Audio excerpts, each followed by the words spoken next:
There shall come forth a shoot from the stump of Jesse, and a branch from his roots shall bear fruit. Now, we're just going to do this short study in Isaiah 11, but if you have time to read through Isaiah 10, Isaiah is prophesying about judgment, and he uses this vivid, haunting picture of a forest that has been clear-cut, that the Assyrian Empire will be utterly decimated, that Israel will be utterly decimated, that where there used to be a forest of mighty trees, there will be stumps everywhere.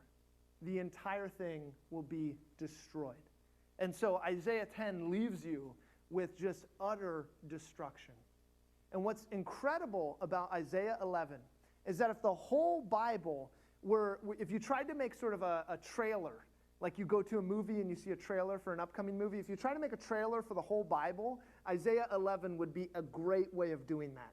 It's the whole Bible in a micro picture. And so it starts with this sense of hope. We zoom up on one of the stumps, Israel, this kingdom that used to be this mighty kingdom with King David leading the charge, and then King Solomon building the temple, and all this wealth and wisdom now divided and then ultimately exiled, wiped out. It's a stump.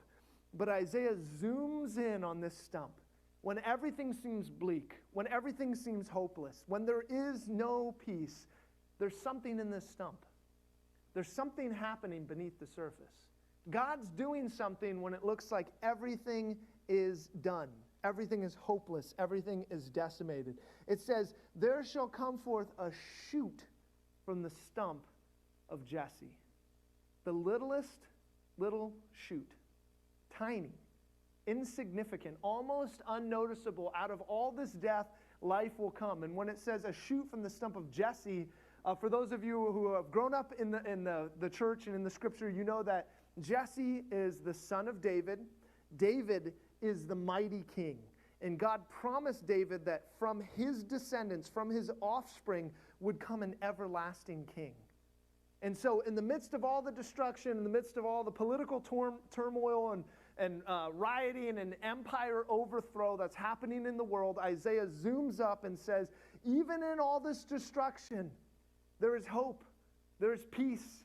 God's going to fulfill and keep his promises. There is going to be this shoot from the stump of Jesse, and a branch from his roots will bear fruit. This is a botanical metaphor for a physical descendant that will come. This is in fulfillment of 2 Samuel 7, this covenant, this promise, this sure thing that God says to David, from you, from your offspring will be an everlasting king. And I want you to see how crazy this is for a second. Because in the craziness, we can trust God and we can find peace for our hearts. Think about this for a second. Let me give you an illustration. All right. Imagine as you are, this Advent season, as we're moving towards 2021, maybe you're younger, maybe you haven't started your career yet. And so just for the sake of an illustration, imagine you get a couple buddies together and you got a whiteboard, and this is a strategic planning session.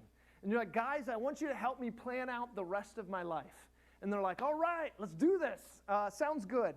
And so they turn to you and they're like, okay, so tell me if we're going to sort of reverse engineer your life, right? And we're going to get you from this room where you're at today to where you want to be in 2021 and for the rest of your life, the goals you want to accomplish.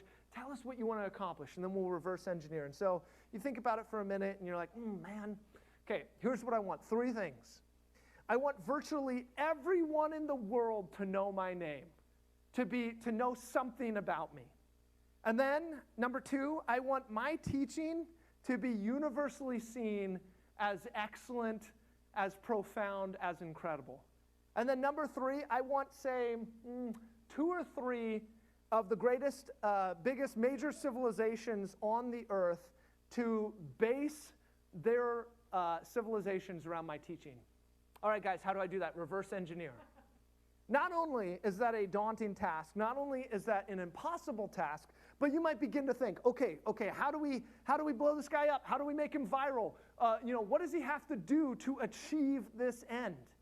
And the last thing anybody would say is, I think that you should be born in total obscurity. You should stay outside of any major networks of economic, social, political, or spiritual power.